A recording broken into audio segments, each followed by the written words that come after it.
A gente vai fazer a música Respira, que é uma música nova, ainda não foi gravada, e a gente está já em planejamento para gravar. Eu vou convidar que você possa fechar seus olhos, aproveitar a música para desconectar da sua vida lá fora, desconectar dos problemas e estar aqui agora em corpo e em espírito, para que você possa aproveitar melhor esse momento.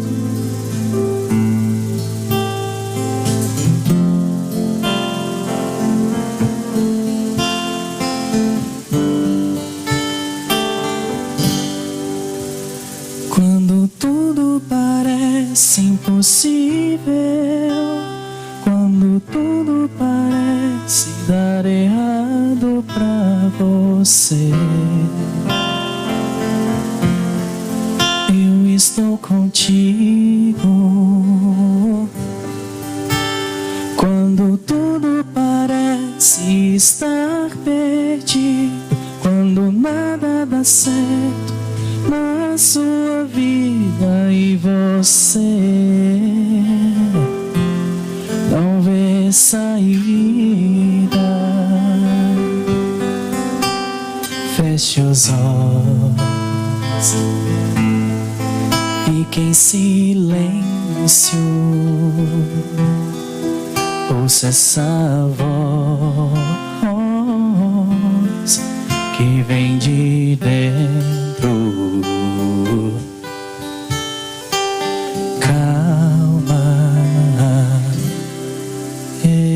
Respira, vai passar. Estou aqui. Não, não, não se desespere. Posso te ouvir. Vim pra te ajudar. Conte comigo, eu sou Jesus Cristo.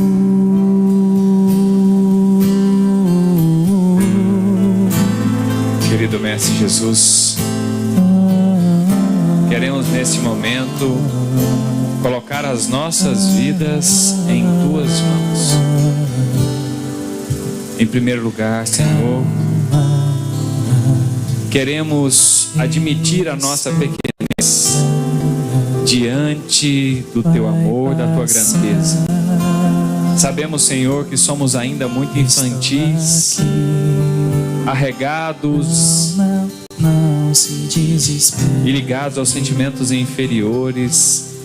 Posso te ouvir. E muitas vezes, Senhor, esquecemos dos Teus ensinamentos. Ensinamentos que dizem para nós que podemos vencer, que podemos transformar a nossa vida para melhor, tendo fé do tamanho de um grão de mostarda. E muitas vezes, na maioria das vezes, esquecemos, Senhor, ainda que o Senhor nos disse que somos deuses, que poderemos fazer o que o Senhor fez e muito mais, desde que acreditemos, desde que seguimos as regras e as leis do universo. Por isso, Senhor, antes de mais nada, nós queremos agradecer pela paciência, pela indulgência que o Senhor tem conosco. E depois pedir, Senhor, que possa nos dar discernimento para conduzir todas as situações difíceis das nossas vidas. Situações essas que nós mesmos plantamos com as nossas próprias mãos. E também temos, Senhor, toda a autonomia e toda a força e condição suficiente para sair.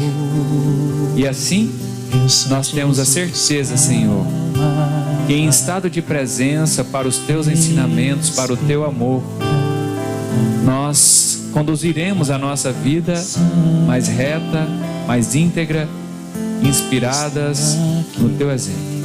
Obrigado, Mestre querido, esteja sempre conosco, hoje e sempre. Posso te ouvir, vem pra te ajudar. Conte comigo, eu sou Jesus Cristo.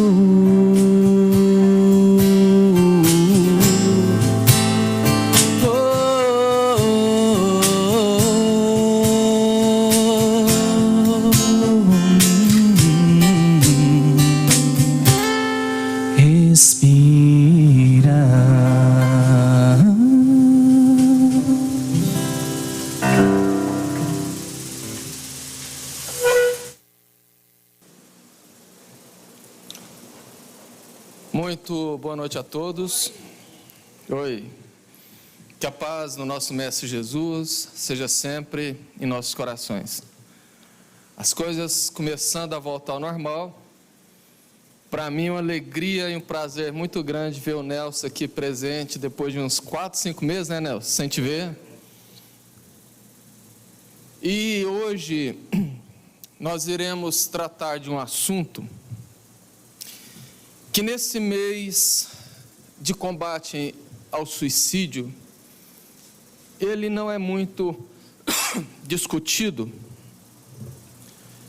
e é um dos precursores do suicídio. Nós estamos falando da angústia. Definir angústia é algo muito difícil. Se você pegar 10 psicólogos e perguntar para cada um o que é angústia, cada um vai falar uma coisa semelhante, mas diferente. Isso se dá porque cada pessoa tem um modo diferente de sentir e principalmente de expor a angústia. Quem tem depressão, por exemplo, desenha a angústia como uma tristeza profunda, ou desenha a tristeza profunda como uma angústia. Quem tem a síndrome da ansiedade descreve aquele mal-estar da agitação como angústia. E quem não tem depressão nem ansiedade descreve aquele nó na garganta, aquela dor no peito como angústia. A palavra angústia tem 2 etimologias. Ela vem do grego, angor, e do latim, angustia. Mas tanto no grego quanto no latim, ela significa opressão, sufocamento, aflição. Tanto que Sigmund Freud definiu a angústia como uma emoção desagradável. E nós outros podemos dizer que a angústia é um desconforto emocional muito intenso, que se manifesta naqueles momentos onde a pessoa se sente incapaz de enfrentar a situação ou de resolver essa situação. A angústia tem base no medo. E como todo medo, desencadeia reações físicas, como sudorese, taquicardia, o aperto no peito. Porque como ela tem base no medo, quando nós sentimos medo, nosso cérebro dá o comando para ser lançado na corrente sanguínea a adrenalina, que causa justamente essas sensações físicas. No entanto, o medo da angústia, ele não é concreto, ele não tem um foco. Podemos dizer que o medo da angústia é muito difuso, como por exemplo, se um pitbull rosna para você e te ameaça, naturalmente você sente medo. Mas pelo fato de você estar vendo o cão, você pode ou correr ou se defender. Agora se por exemplo,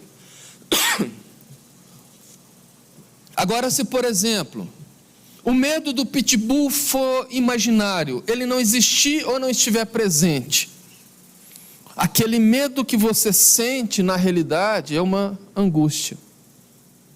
E por isso não tem como se defender ou sequer fugir daquilo que não pode se ver e não pode se tocar.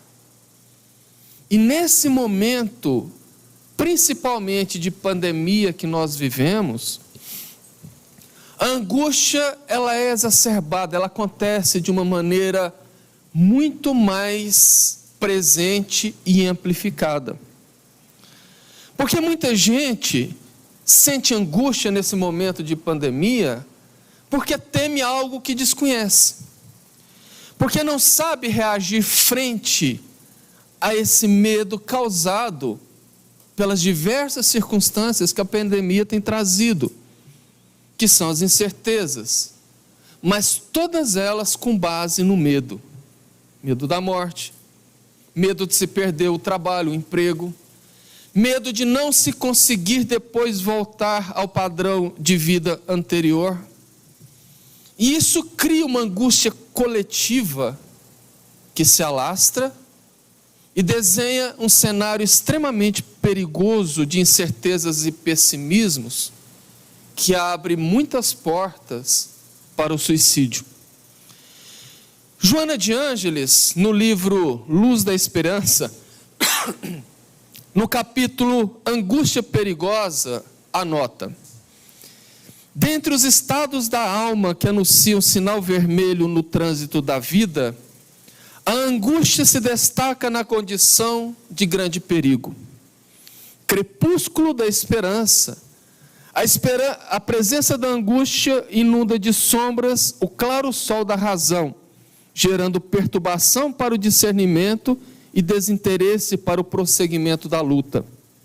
Má conselheira, exuda pessimismo, encharcando quem lhe padece a constrição com surda revolta contra tudo e contra todos.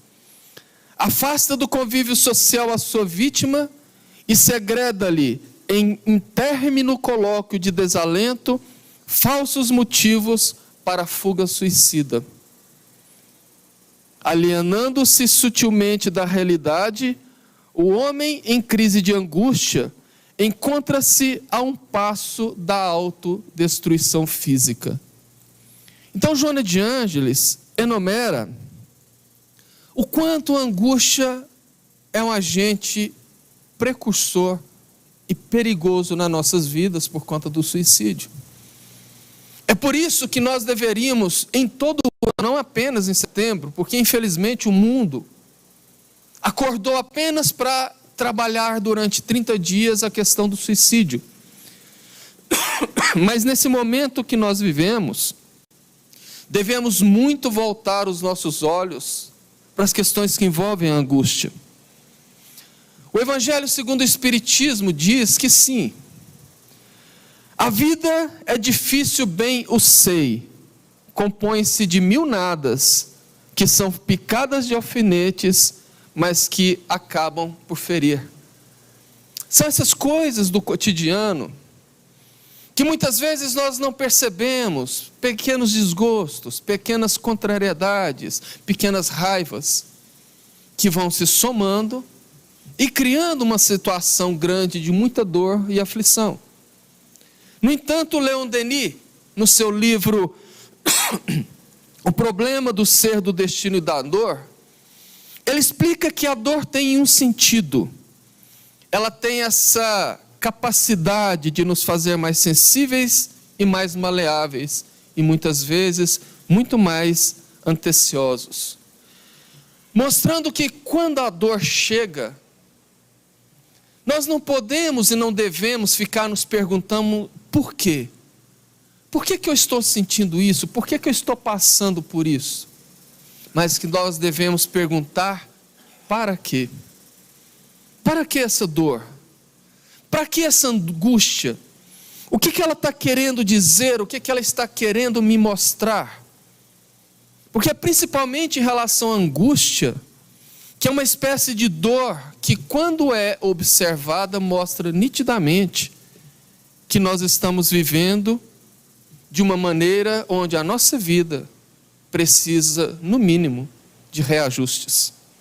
E, obviamente, não foi a pandemia a criadora da angústia, mas ela aumentou a angústia de tão intensidade que nos chamou a atenção, que nos fez voltar os olhos e nos deu a oportunidade de discuti-la.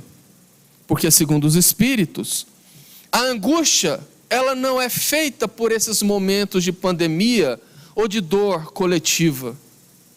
Ela tem base principalmente em outras duas condições de vida que nós, como seres humanos na Terra, já viemos vivendo há muito tempo e vivenciando ela de maneira tão natural que passou a ser comum. A primeira coisa é o mundo tecnológico que nós estamos vivendo. Bons tempos aqueles que não tinha tanta tecnologia, que nós tínhamos uma vida muito mais calma, muito mais tranquila, muito mais despretensiosa. E isso foi por volta da década de 1980, 1990. E lá nos anos 1990, a Rádio Jovem Pan de São Paulo, naquela época, contratou uma pesquisa para saber como era a vida do paulistano no dia a dia. E a pesquisa então chegou à conclusão que um paulistano que vivia na década de 1990 recebia por minuto 2.500 informações. Ou seja, ele transitando pela Avenida Paulista de carro, recebia por minuto 2.500 informações, porque tudo é informação. O tato no volante do carro é uma informação, a música que se ouve é informação, a buzina do trânsito, o farol que eles chamam lá, o sinaleiro, as cores, os sons, as sensações, tudo são informações. Estima-se que hoje, em 2020, nós recebemos cerca de 250 mil informações por minuto. E não é difícil nós compreendermos isso. Porque de maneira muito natural, nós trabalhamos o dia todo com o celular na mão. Procrastinamos. Tornamos a nossa produtividade muito menor, porque tudo é motivo de se pegar o celular. E como se não bastasse, chegamos em casa e vamos para o computador, para o tablet, ou continuamos no celular com a TV ligada, conversando com um número muito grande de pessoas nas redes sociais, preocupado com tantas outras coisas que acabam gerando estados perturbadores de ansiedade e de angústia. Augusto Cury chamou isso de síndrome do pensamento acelerado. E ele deu remédio para a síndrome do pensamento acelerado. Ele diz que, como solução, nós precisamos adotar técnicas que desaceleram a nossa vida. Fazer as coisas mais devagar, evitar mexer muito nas redes sociais, ouvir músicas calmas. E isso realmente acalma a ansiedade, mas não acalma a angústia. O segundo ponto, e que é muito importante, e que a maioria das pessoas vivenciam, mas passa desapercebida, é o fato de que, infelizmente, a grande maioria dos seres humanos da Terra na atualidade vivem a vida como se esta vida fosse a realidade do Espírito. Em outras palavras, vivem a vida como se fossem corpos que têm espírito, e não um espírito que possui um corpo que é transitório. Vive-se no mundo do salve-se quem puder. Vive-se no mundo onde cada um tem que cuidar de si mesmo e vencer a tudo e a todos. E as pessoas, cada vez mais individualizadas, se debatem no outro tipo de angústia. A angústia dos seus cotidianos. A angústia dos seus dia a dias. Porque grande parte dessas pessoas estão banhadas pelo tédio, pela rotina, pela falta de ânimo. São as questões da chamada vida moderna. E o problema é que a maioria dessas pessoas buscam nos vícios a saída para essas angústias geradas pelo dia a dia turbulento da vida moderna. É cultura geral que qualquer que seja a sua situação de vida, você tem que beber que melhora. Antigamente a happy hour era apenas na sexta-feira à noite ou no sábado, para comemorar o fechamento da semana e o início do final de semana. Hoje todo dia é dia de happy hour. Terminou o expediente, muita gente já vai para o bar. Muitas pessoas veem na mesa do barzinho uma oportunidade de relaxamento, de socialização, como se só beber fosse socialização, como se só beber fosse relaxamento. Sim, porque não precisa beber para relaxar e muito menos para se socializar. Existe uma série de outras questões muito mais saudáveis, inclusive muito mais nobres. Mas tem gente dessa maneira, tem pessoas que precisam segurar um copo para se sentir seguras. Chegam numa reunião, numa balada, numa festa que estão servindo bebidas, a primeira coisa que vai é buscar um copo, porque precisa segurar um copo para se sentir melhores, para se sentirem mais seguras. O interessante é que pessoas equilibradas e seguras não precisam disso. Outra parte da população,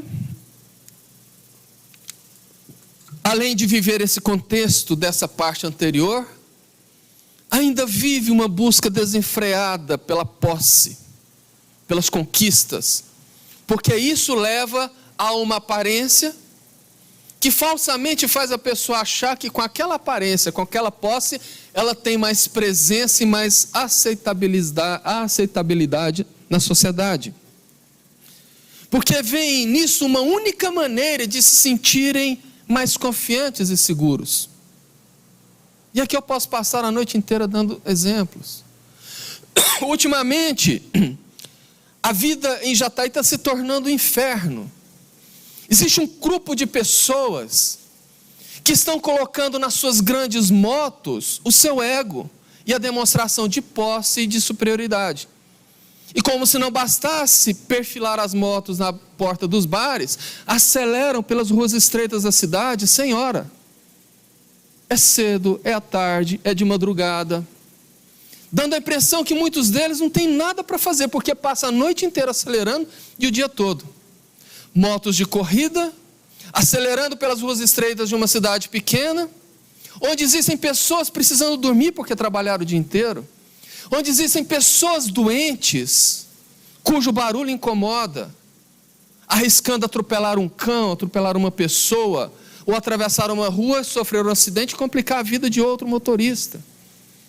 Mas acham que aquilo faz com que eles sejam mais atrativos.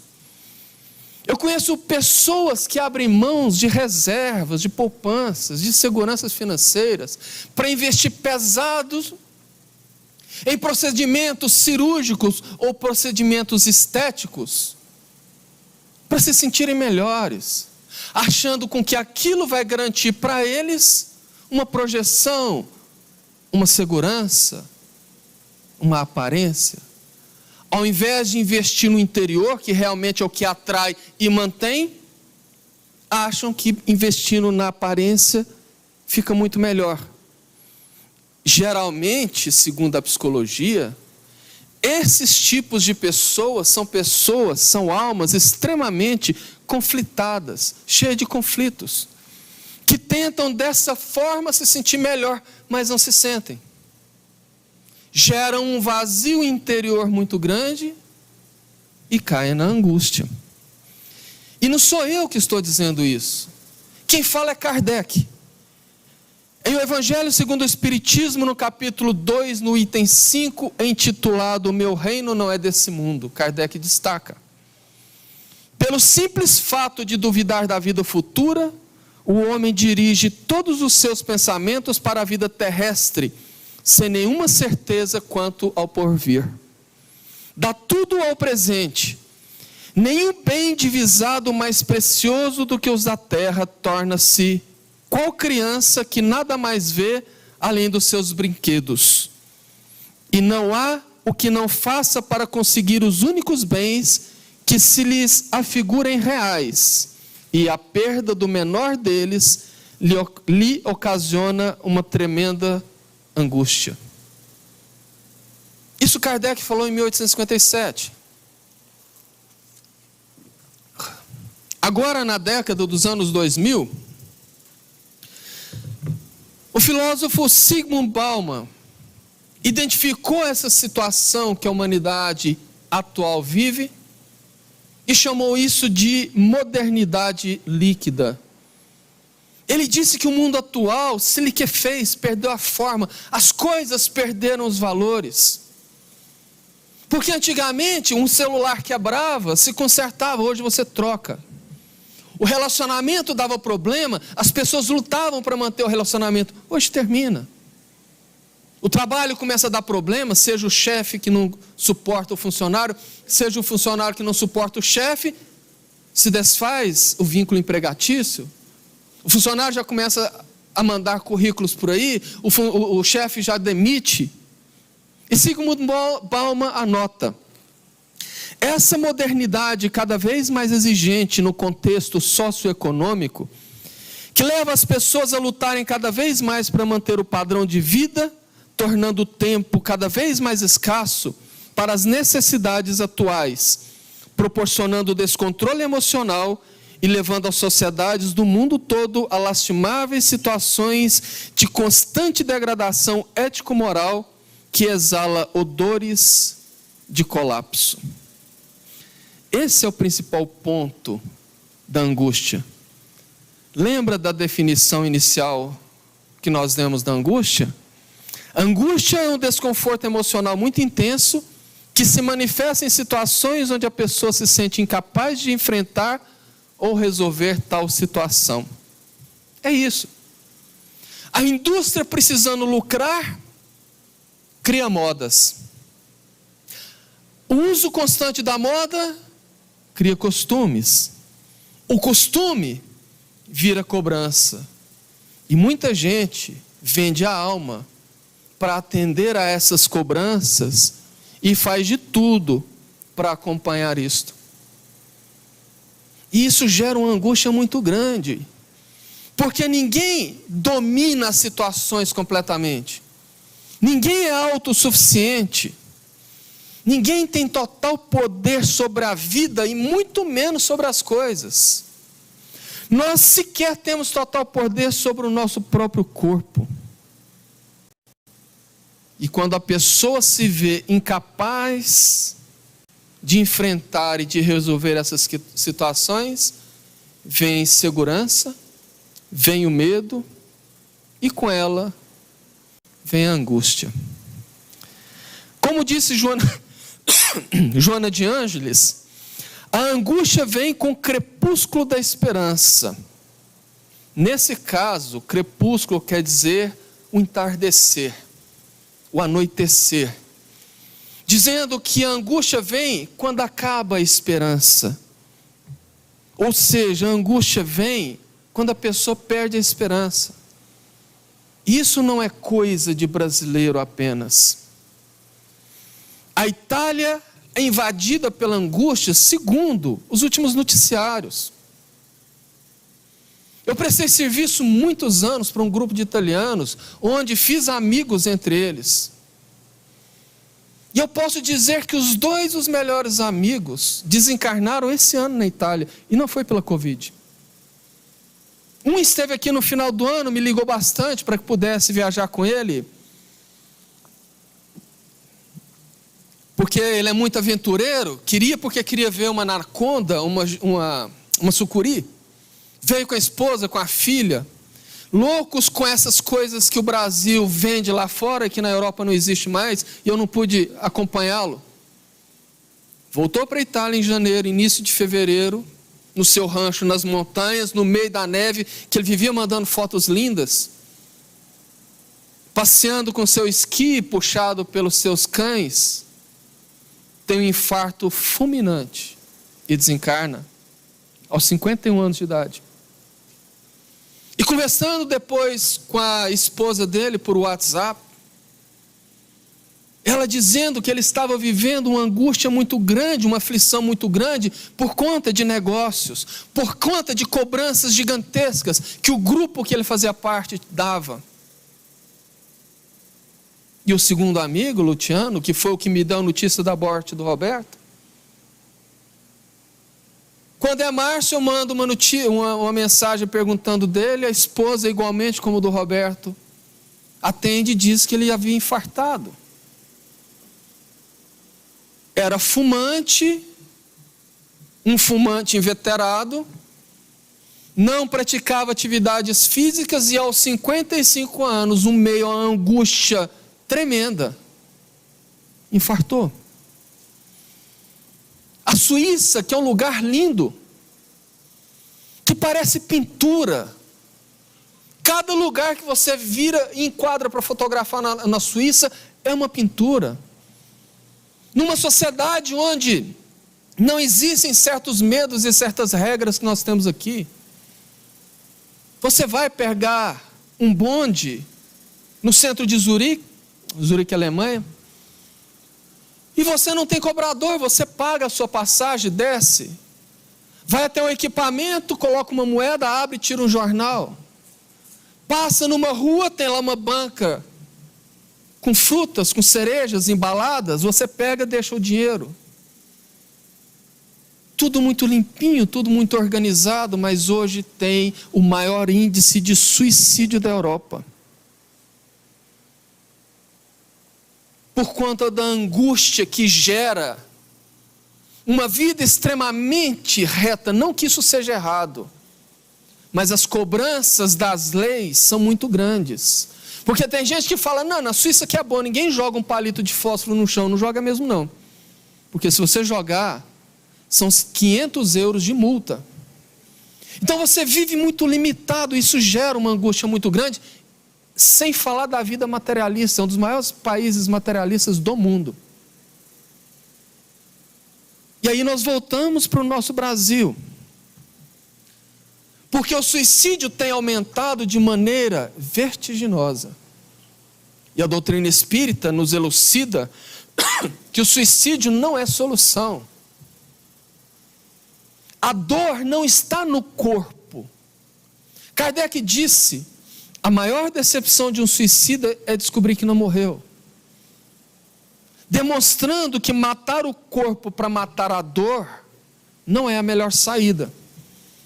Porque o suicida só não continua com aquela dor que ele tentou matar, matando o corpo, como encontra diversas outras, inclusive amplificada pela dor do suicídio.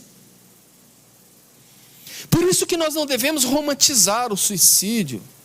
Nós precisamos falar do assunto. Nós precisamos acolher e auxiliar quem precisa. Porque o mundo está entrando numa convulsão muito grande por conta dessa materialidade maluca que todo mundo tende em respirar, em viver, como se isso fosse a vida.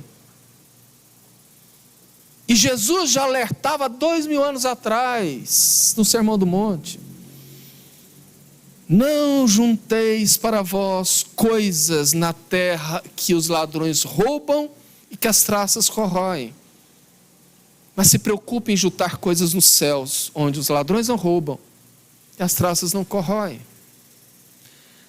Abre um parêntese aqui. Eu estava reflexionando ontem, quando eu estava preparando essa palestra.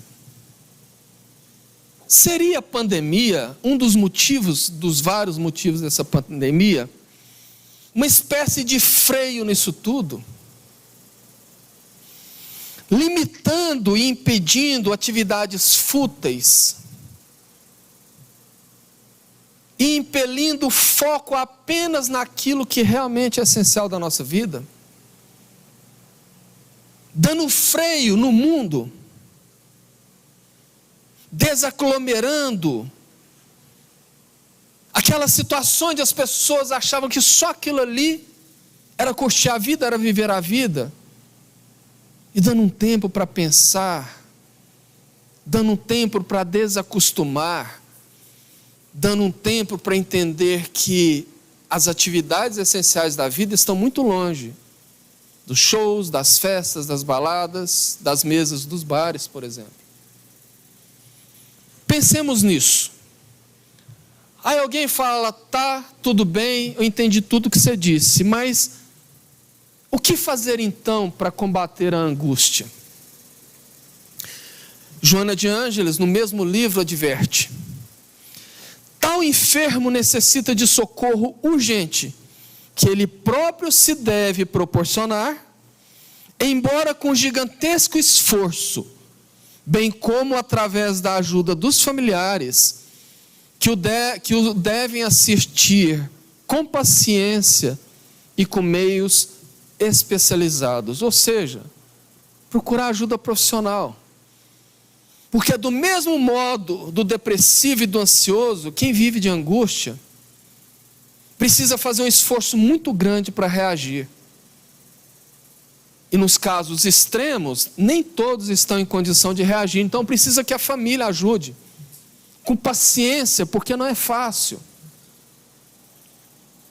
E quando não se consegue das maneiras, digamos, convencionais, que se busque ajuda médica, ajuda psicológica.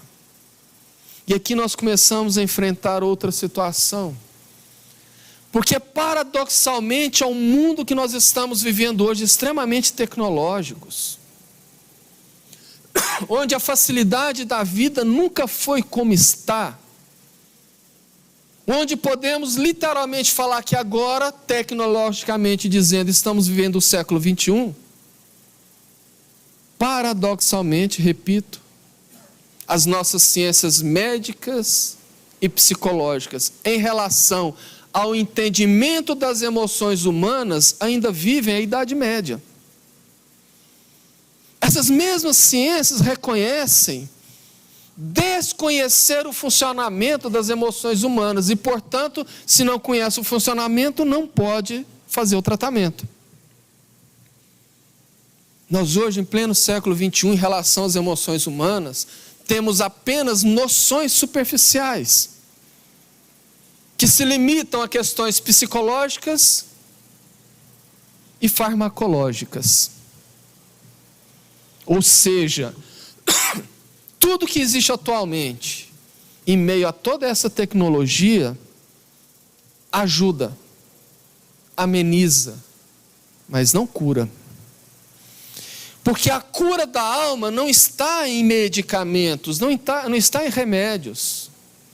A cura da alma, ela está numa série de questões que se inicia pela nossa ação, pelo nosso movimento de sair da nossa zona de conforto, da nossa bolha e ir à frente. Vejamos. Eu tive o prazer e a felicidade, embora eu era muito criança, de conhecer aqui em Jataí Jerônimo Mendonça, o gigante deitado. Ele fez aqui 2 palestras, e meu pai, porque era muito atuante no movimento espírita, trabalhou nisso, e como ele sempre nos levava juntos, eu tive a oportunidade de ver os bastidores. Me lembro muito bem, no antigo Cine Teatro Imperador, ali do lado da Paddock, na Avenida Goiás, quase em frente à antiga Eletro, Ricardo Eletro. E no segundo momento, ali no Jockey Club, ele cego, paralisado do pescoço para baixo, ficava deitado numa maca que parecia um S. Colocavam ele de frente para a plateia com o microfone. E ele falava por 1, 2 horas, fazendo o público rir e chorar ao mesmo tempo. Um homem que foi exemplo não só para espíritas, mas para qualquer ser humano. Nasceu como uma criança normal em Tuiutaba, Minas Gerais. Aos 12 anos, conheceu o protestantismo, porque ele era de uma família católica. Aprendeu a cantar hinos no coro da igreja. Era atleta desde cedo, que fez ele desenvolver um bom físico. Era um garoto de 1,83 m de altura. E naquela época, década de 1960, onde o personagem Tarzan fazia sucesso nos cinemas, ele se dizia o Tarzan. Em casa ficava em frente ao espelho, fazendo pose, vendo os músculos e falando, batia no peito e falava: e aí, Tarzan, você é o cara. Aos 15 anos, conheceu a doutrina espírita e se apaixonou. Aos 17, já tinha fundado uma casa espírita, que servia sopas num trabalho assistencial aos pobres.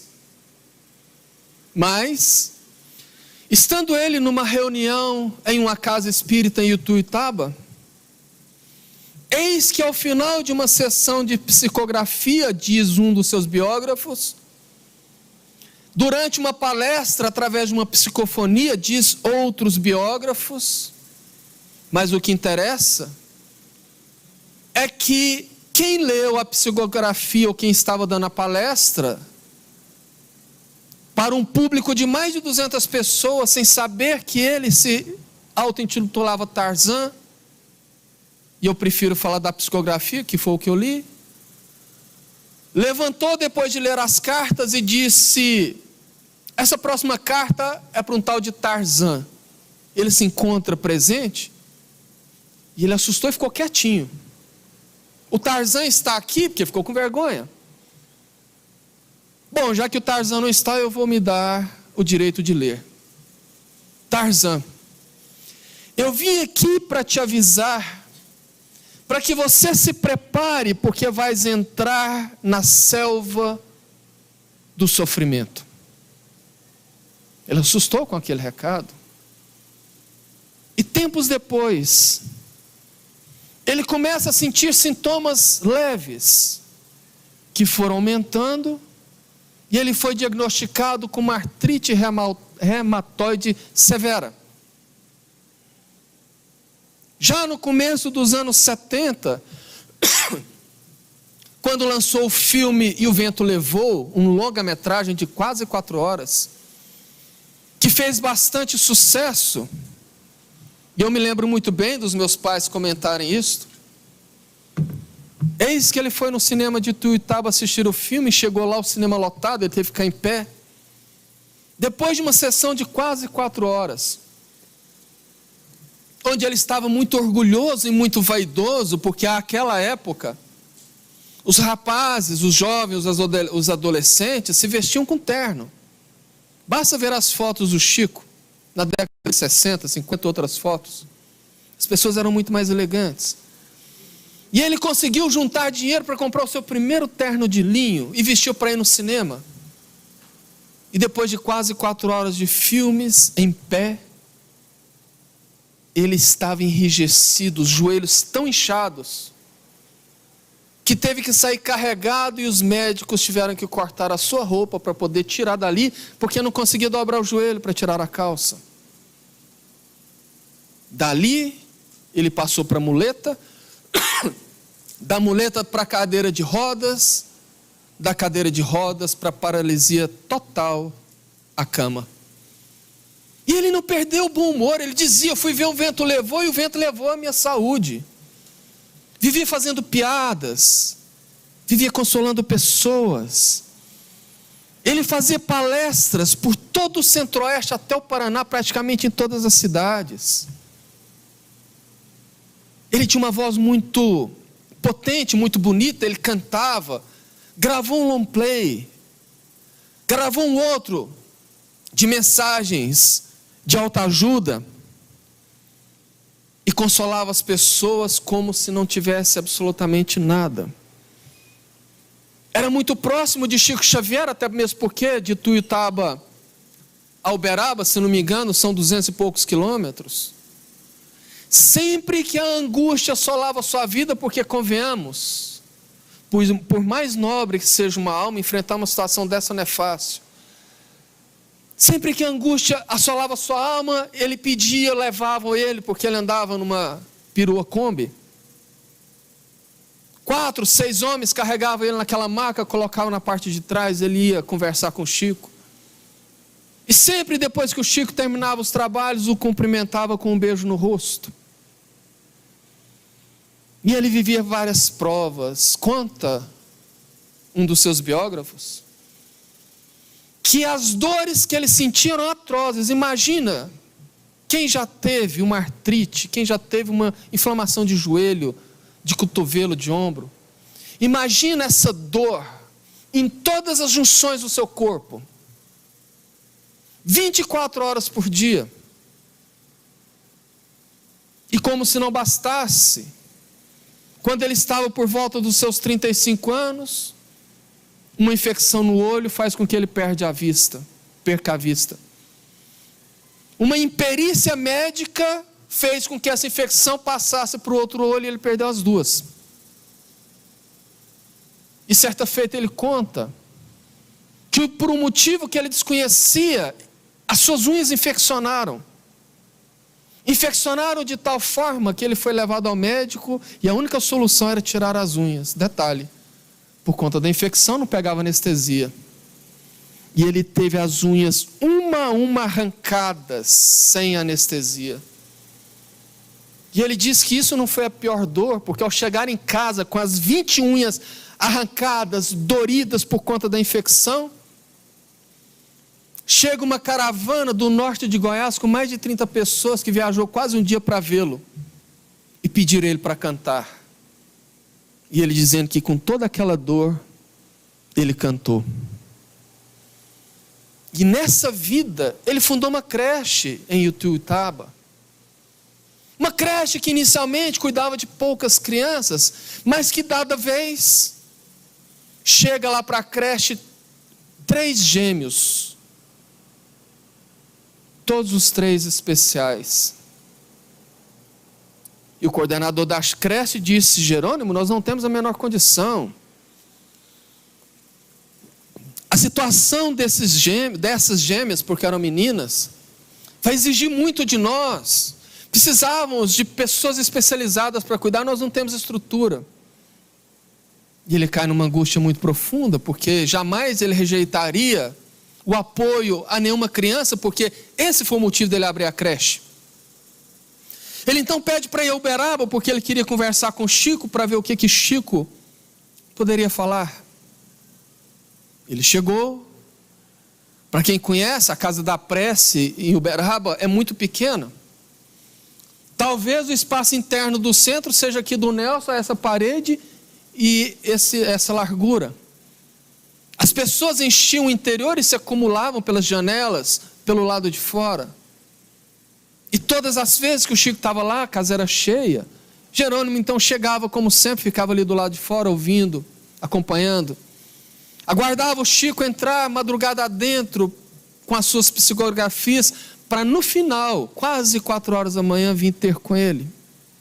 Naquele dia especial, sem comentar nada, o Chico veio e deu 3 beijos no rosto dele. E ele entendeu a resposta, que sim, ele deveria atender as 3 crianças. Eu poderia passar a noite inteira contando situações desse homem. Como uma que ficou muito marcado na vida das pessoas de Ituiutaba,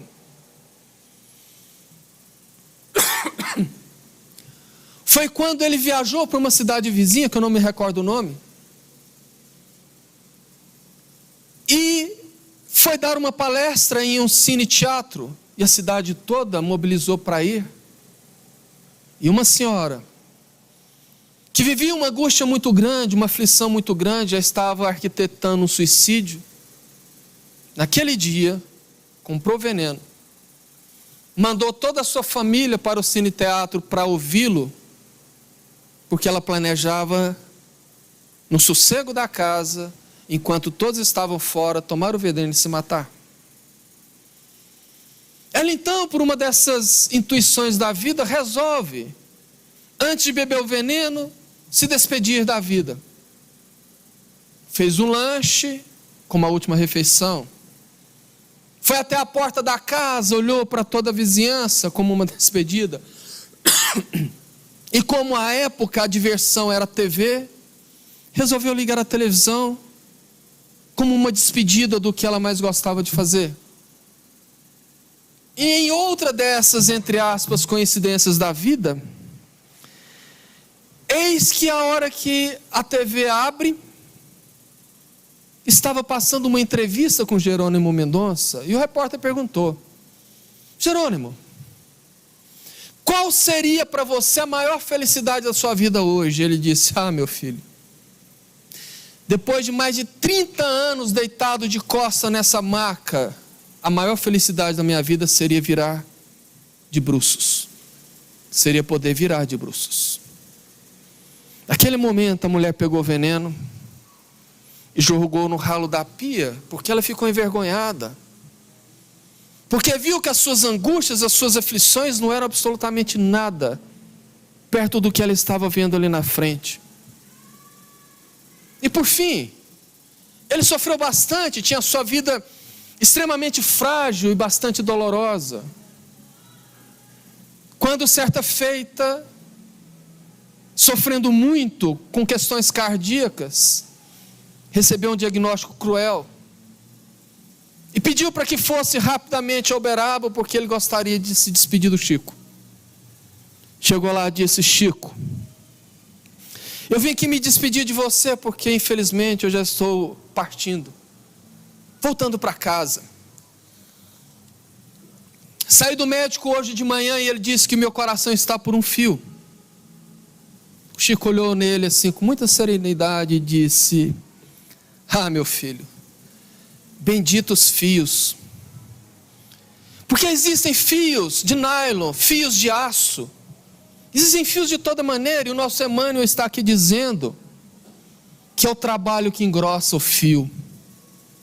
Então não te preocupa não, vá trabalhar e engrossa esse fio, para que você possa voltar aqui várias vezes. E na saída, ele muito satisfeito gritou: tá bom, Chico, fique na paz. Aí o Chico disse: não, meu filho, tira o Z, fique na pá, vá trabalhar. Esse era o gigante deitado que lidava com as suas angústias com muita hombridade, e que hoje é um espírito extremamente iluminado, trabalhando no plano espiritual, se manifestando como o gigante de pé, porque antes ele era o gigante deitado, mantendo o bom humor, a alegria e trabalhando para amparar aqueles que vivem nas angústias da vida. Sendo que eu me lembro muito, quando eu vejo histórias como essas, de pessoas que não se mataram, mas que enfrentaram a dor e venceram a angústia, chegando no plano espiritual extremamente limpos, porque a dor limpa o nosso perispírito. Enquanto já vi em reuniões mediúnicas, espíritos extremamente doridos, gritando, dizendo que foram pessoas extremamente empoderadas, poderosas, durante a vida, mas que agora vivem no escuro tremendo, ouvindo gritos de cobrança daqueles que ele prejudicou para poder subir na vida. Por isso que nós precisamos mudar o nosso olhar. Por isso que nós precisamos compreender a dor, e em particular a angústia. Porque a dor da angústia, como a dor de todas as doenças, sempre nos mostra como nós somos frágeis, como nós somos sensíveis, como nós somos vulneráveis. E nos ensina invariavelmente, porque uns menos, outros mais no enfrentamento, nos ensinam a ser mais humildes. Porque se não fosse a dor, dificilmente nós olharíamos para o próximo. Estaremos sempre olhando para o nosso próprio umbigo. Na literatura espírita nós podemos ver vários casos de espíritos que depois de desencarnar e passar por dores atrozes, por longo tempo, cansados de sofrer, resolvem orar, lembram de Jesus. E quando tecem a primeira reencarnação, dão condição para os espíritos que nunca o abandonou, nunca saiu de perto deles, para dar assistência e dar o resgate. Assim é do lado de cá também. Muitas vezes a dor nos assola de tal maneira para que nós cansemos de sofrer. Porque Deus trabalha dessa maneira. Também em reuniões mediúnicas, já atendi vários espíritos, dizendo que eram obsessores ferrenhos, que foram criminosos, e que disseram assim: eu cansei disso. Eu cansei de levar a dor às pessoas, eu cansei de fazer sofrer, eu quero mudar. Eu sei que eu vou responder por isso, mas eu preciso melhorar.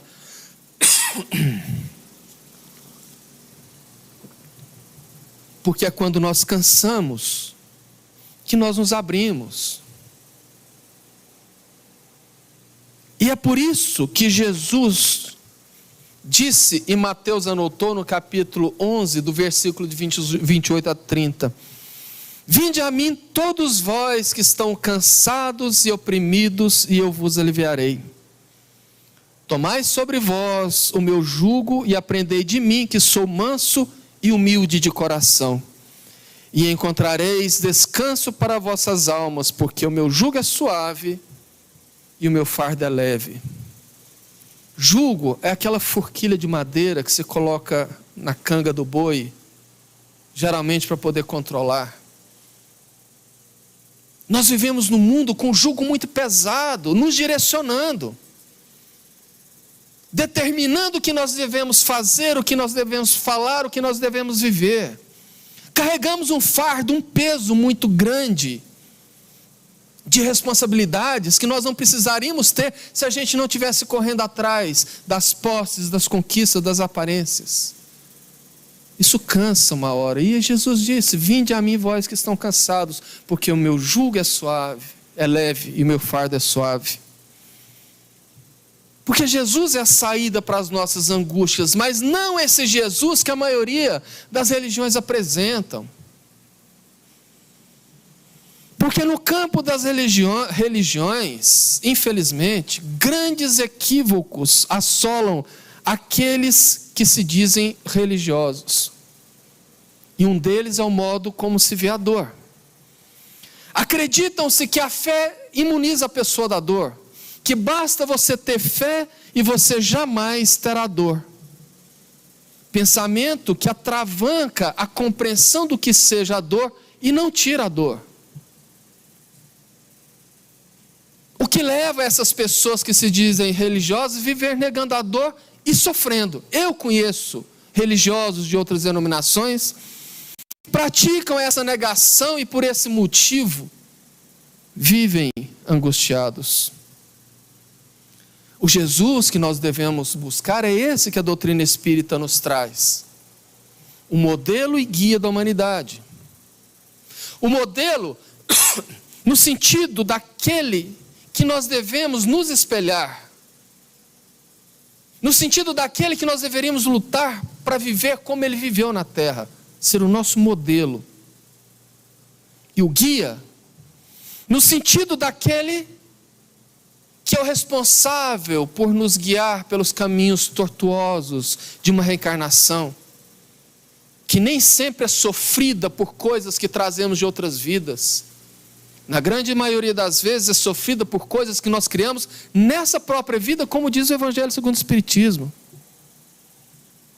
É por isso que Jesus, antes de qualquer cura, perguntava: o que queres que eu faça? Ora, como assim? Eu quero ser curado? Jesus perguntava porque a pessoa precisava estar aberta à cura para poder receber a cura. E nós precisamos estar abertos para receber a real cura da angústia. Mas eu duvido que pessoas não estejam abertas, meu amigo, a grande maioria. Quando nós falamos esse tipo de coisa para muita gente, uns torcem o nariz, outros acham que não é bem assim não, que pode curtir a vida, que está tudo certo. Quando a dor chega, quando a angústia chega, corre para o centro. Aí a gente vê a carinha deles aqui no centro, porque sabe o que estão passando. De repente some. Quando some eu já sei, a vida está boa, já melhorou. Passa um tempo, volta ainda mais arqueado, porque a dor volta. E a recidiva sempre é mais pesada. No entanto, ninguém nasceu para sofrer como erroneamente se acha por aí. Muito pelo contrário. Mas cabe a cada um suavizar ou agravar a sua angústia, dependendo de como se lida com isso. Porque o remédio para a angústia não é fácil. Não é fácil no sentido de exigir esforço próprio, exigir vontade, exigir ir atrás.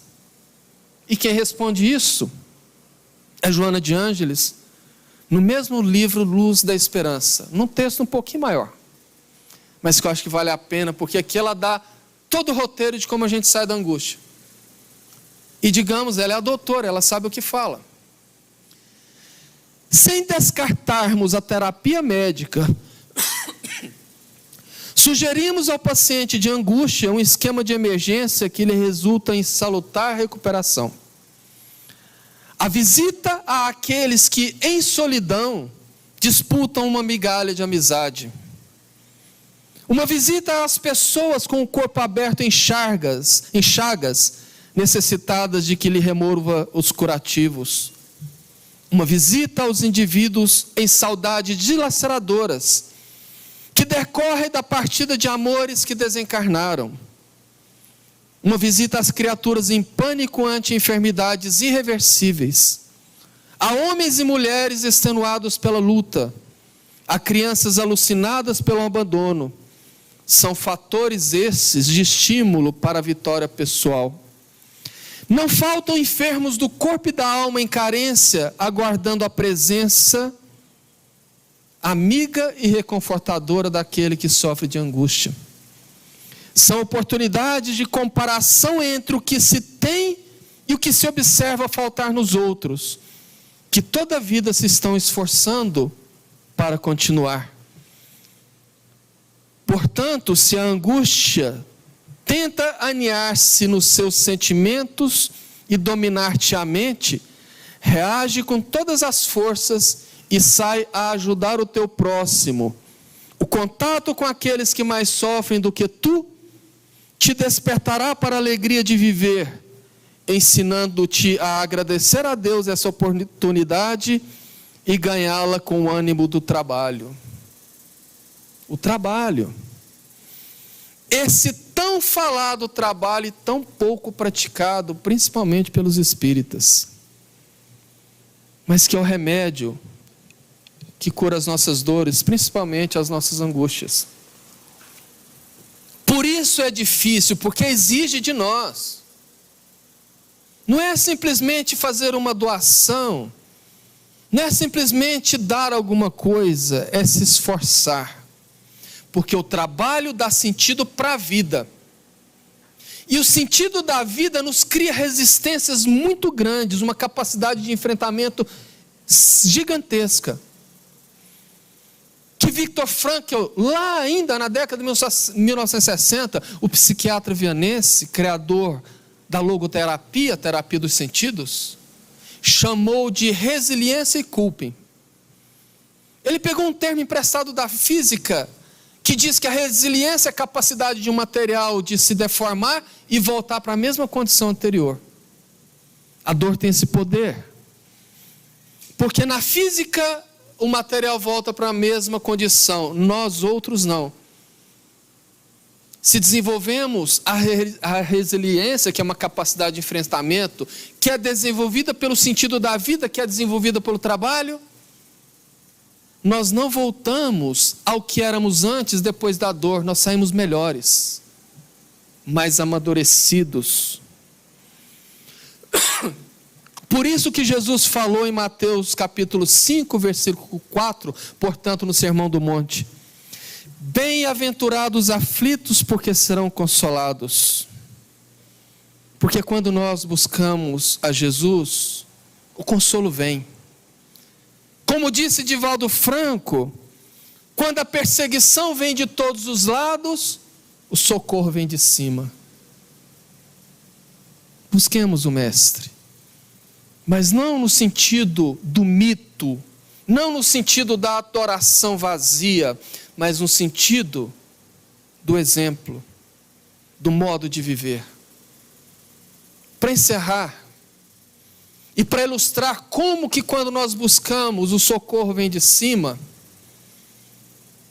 uma situação que muito me marcou na vida foi quando eu fiz a transição entre Mineiros e Jataí, em 2017. Morei em Mineiros quase 9 anos e retornei em 2017. Digamos que a minha fase de Mineiros se encerrou como se fossem fechando portas e janelas. E eu estava vivendo um momento de angústia muito grande, de incertezas, porque eu havia sido vítima de situações totalmente injustas, que me causaram grandes danos emocionais e financeiros. E já ali me preparando, me organizando, para apagar as luzes em Mineiros e voltar para Jataí, eis que eu saio para Mineiros num domingo de manhã, porque sempre, antes da pandemia, eu era responsável pelas palestras aos domingos no Allan Kardec de lá, no último domingo de cada vez. E como eu morava lá, tinha um apartamento, eu saía daqui no domingo de manhã, fazia a palestra e já ficava para a semana útil. E eu estava numa angústia muito grande. Eu me lembro direitinho que quando eu saí, que eu passei a ponte do Rio Claro, aquela angústia me sufocou de um tamanho que as lágrimas desceram. E à medida que as lágrimas iam banhando o meu rosto, o sufocamento e o choro convulsivo. Assim que eu subi o viaduto ali de Serranópolis, que eu desci em direção a Mineiros, eu pedi ajuda. Chorando, soluçando, eu orei, porque eu aprendi a fazer isso. Eu aprendi que são nesses momentos também que nós precisamos recorrer à ajuda do alto. E eu me lembro como se fosse agora. Eu estava sozinho na caminhonete, a minha mala e as coisas no banco de trás. Eu senti a presença do meu pai no banco do carona, nitidamente. Eu olhei rapidamente assim, eu percebi ele olhando para mim em silêncio e sorrindo. Ali eu desabei. E eu falei: desculpa, pai. Desculpa por eu estar desse jeito, mas eu não estou aguentando.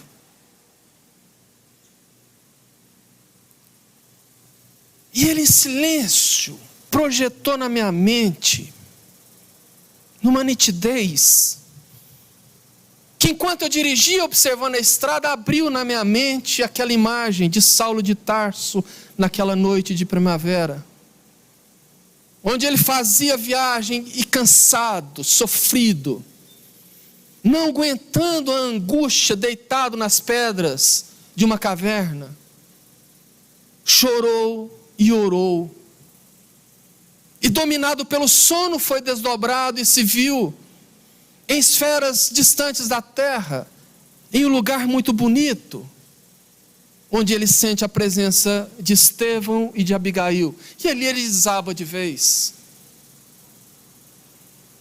E a história foi transcorrendo na minha mente, exatamente como conta Emmanuel no livro Paulo Estevão. E naquele momento final, que Abigail vai se despedir e ele resolve fazer as suas últimas perguntas, e ela vai respondendo a pergunta com uma palavra. Eu recebi a voz do meu pai dizendo as 4 palavras juntas: meu filho, ama, trabalha, espera e perdoa. É com essa frase, com essas 4 palavras que eu gostaria de encerrar a nossa reflexão, para que a gente pense. Sempre que a angústia assolar as nossas vidas, ergamos os nossos corações a Jesus e busquemos na acústica dos nossos corações: ama, trabalha, espera e perdoe. Muito obrigado a todos, ótima semana e que Jesus nos abençoe.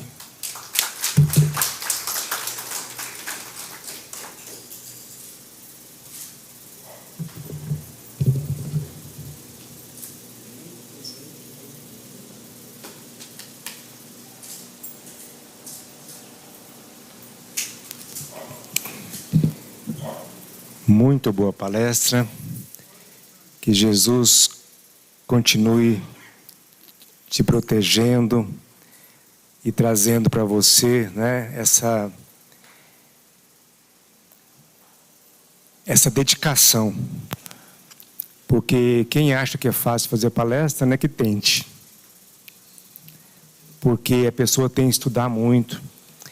E aqui, a pessoa tem que estar muito concentrada. Porque às vezes a pessoa pegando num celular já desconcentra o palestrante, né? E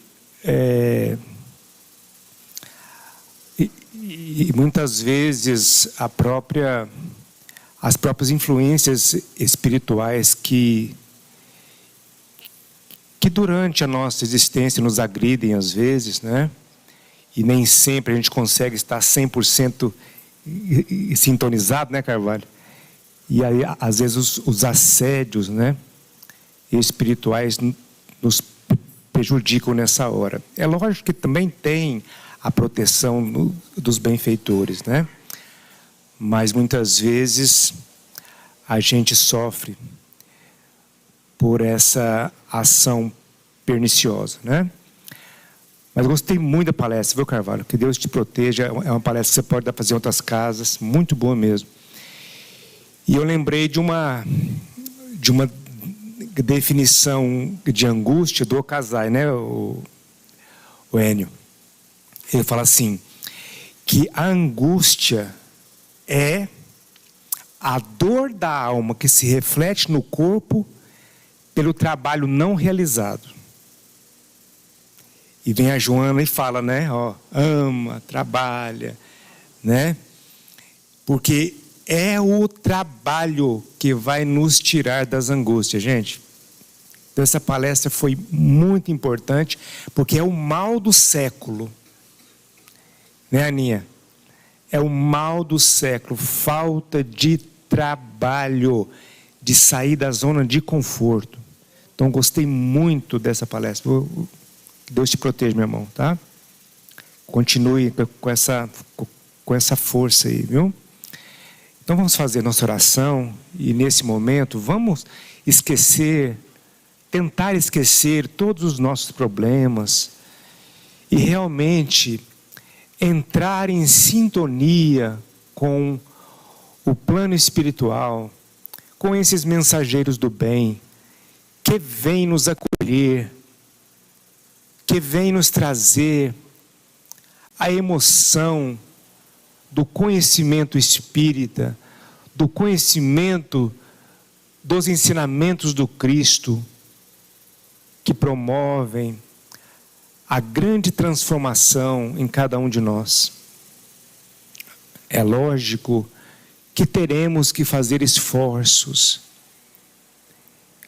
com muita dedicação, com muita disciplina, para que, através do exercício, a gente transforme completamente o homem velho, do velho mundo, e que agora, nessa transição planetária, encontremos um homem novo, capaz de lutar contra as próprias imperfeições, capaz de reconhecer em nós as fraquezas, de conhecermos-nos melhor e a partir daí tomar as decisões mais acertadas.